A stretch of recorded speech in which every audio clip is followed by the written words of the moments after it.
today's video is, let's talk about ano ba yung mga bagay na kailangan ninyong iwasan during SEX. Must avoid ito guys, ha? Okay, SEX is all about pleasure and extremely intimate moments between your partner. Kaya kinakailangan na i-avoid mo yung mga bagay na makakasira ng mga moments na yan. Kasi kung hindi, baka mauwi sa nightmare or masira ang mood ng isa't isa. Number 1 na kailangan ninyong i-avoid, don't videotape secretly.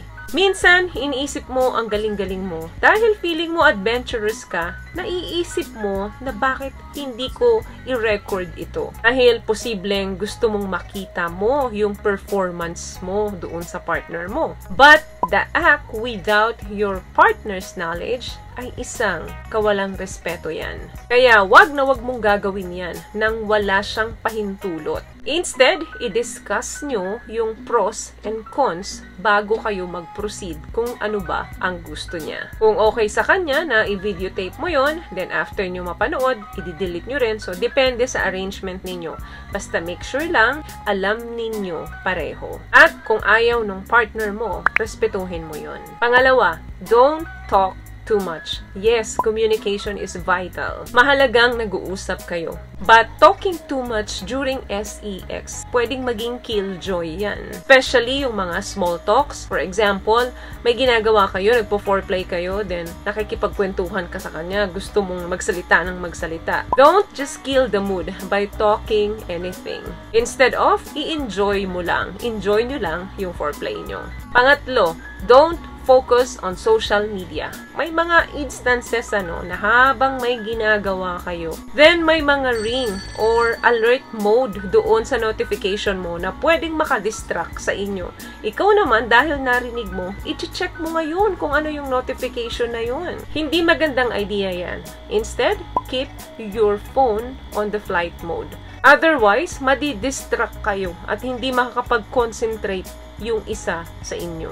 Kaya, ang ending niyan, bad sex yan. Pang-apat, don't talk about the past. Kahit na yung ginagawa nyo ay naalala mo na ginawa din sa'yo yun ng partner mo. Tipong nostalgic, huwag ka nang magkomento. Tapos habang nakikipagtali ka, naalala mo, ganun din yung ginawa niya sa'yo. Then magpo-pause ka, sasabihin mo, ay, may naalala lang ako. Ganyan na ginawa sa akin ng aking ex-boyfriend or ex-girlfriend. Naalala ko lang. Hindi mo kinakailangan lahat sabihin sa partner mo kung ano yung pumasok sa isip mo. Lalo na kung ito yung past relationship mo, especially habang ginagawa nyo ito. Period.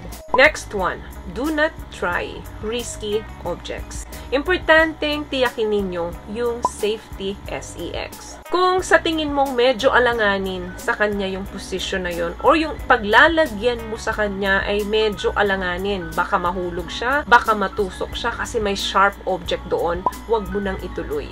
Kasi posibleng mag-invite ka lang ng trouble. Or kung may mga gusto kayong gamitin na toys o meron kang gustong ipagawa sa partner mo, make sure beforehand alam ito ng partner mo. Baka mamaya may ilalagay ka pala sa kanya or meron kang ipapatak sa kanya na pwedeng hindi niya magustuhan ito. Make sure na masabi mo ito sa kanya bago mo ito gawin. Last one, comfort comes first. Kasunod ito, pareho lang ito halos nung huling nabanggit natin. Huwag na huwag kang gagawa ng mga complicated positions na hindi alam nung partner mo. Kasi, posibleng hindi siya komportable dyan sa gusto mo. Yung tipong a bolt from the blue, yung gusto mo gumawa ka ng mga kinky stuff, tapos walang pahintulot ng partner mo, magugulat na lang yung partner mo. Ano yung ginagawa mo sa kanya or ano yung ginagawa mo? Bigla-bigla kumukuha ka ng toys, for example, na gagamitin mo sa kanya or gagamitin mo sa'yo during lovemaking. So, wag mong gagawin yan nang hindi alam ng partner mo. Walang masama dun, guys, yung mag-explore kayo or kung ano man yung gusto nyong trip gawin dyan sa kama. Pero importanteng na pag-uusapan, na-discuss mo na muna ito sa partner mo bago mo gawin. Baka instead of pleasure, maging bangungot yan sa kanya at hindi na siya umulit pa. Madadala yan. Surprise elements are fine, but gently does it. So, lamang guys ang video natin for today. I hope may nakaibigay po ako sa inyong tips. At kung nagustuhan niyo po ang ating video, please give it a thumbs up, comment down below, and also share this video na rin po sa mga kaibigan na sa tingin niyong matutulungan ng video natin. Once again, palagi po kayong mag-iingat at palagi po kayong manalangin. Thank you guys for watching and see you on my next one. Always love yourself and be a blessing. Bye!